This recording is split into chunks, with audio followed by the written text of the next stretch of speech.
વલસાડના તિથલ રોડ પર આવેલ પટેલ સમાજવાડીમાં યોજાનાર સમૂહ લગ્નના આયોજનને લઈ પત્રકાર પરિષદ યોજાઈ. તારીખ 25 એપ્રિલ ગુરુવારના રોજ બપોરે 12 કલાકની મળતી માહિતી મુજબ વલસાડ તાલુકા કોળી પટેલ પ્રગતિ મંડળ દ્વારા 28 એપ્રિલના રોજ 8મા સર્વજ્ઞાતિ સમૂહ લગ્નનું આયોજન કરવામાં આવ્યું છે. ત્યારે ભાગડાવાડા ખાતે વલસાડના ધારાસભ્ય ભરતભાઈ પટેલના અધ્યક્ષ સ્થાને કોળી પટેલ સમાજની વાડીમાં એક પત્રકાર પરિષદનું આયોજન કરવામાં આવ્યું હતું.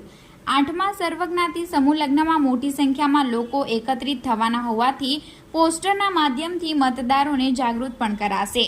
ચૂંટણીને પગલે આચારસંહિતાનો ભંગ ન થાય તેનું ખાસ ધ્યાન રાખવામાં આવ્યું છે. સમૂહ લગ્નમાં સર્વ ધર્મના સંતો મહંતો નવદંપતીને આશીર્વાદ આપવા ખાસ ઉપસ્થિત રહેશે. 8મા સમૂહ લગ્નમાં 111 દીકરીઓ સહિત અત્યાર સુધીમાં 1000થી વધુ કન્યાઓનું સર્વજ્ઞાતિ સમૂહ લગ્ન હેઠળ કન્યાદાન કરવામાં આવ્યું છે. આ સર્વજ્ઞાતિ સમૂહ લગ્ન દીકરા દીકરીઓના માતા પિતા દેવાદાર થતા અટકાવવા સર્વજ્ઞાતિ સમૂહ લગ્ન આશીર્વાદરૂપ બની છે.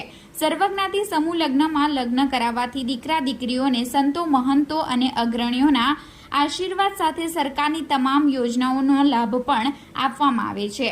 કોળી પટેલ પ્રગતિ મંડળ દ્વારા આયોજિત સર્વજ્ઞાતિ સમૂહ લગ્નમાં યુવક યુવતી પુખ્ત વયના હોવા જરૂરી છે. યુવક અને યુવતીના માતા પિતાની મંજૂરી સાથે જ લગ્નનું ફોર્મ સ્વીકારવામાં આવે છે. 28 એપ્રિલના રોજ યોજાનાર સર્વજ્ઞાતિ સમૂહ લગ્નમાં અંદાજિત 35,000થી વધુ લોકો હાજરી આપશે. 7મી મેના રોજ યોજાનાર લોકશાહીના મહાપર્વમાં વધુમાં વધુ મતદારોને જોડાવા અપીલ કરતા બેનર લગાવી મતદાન જાગૃતિ પણ કરવામાં આવશે. જે અંગે ધારાસભ્ય ભરતભાઈ પટેલે સર્વજ્ઞાતિ સમૂહ લગ્નની પત્રકાર પરિષદમાં વધુ માહિતી આપી હતી.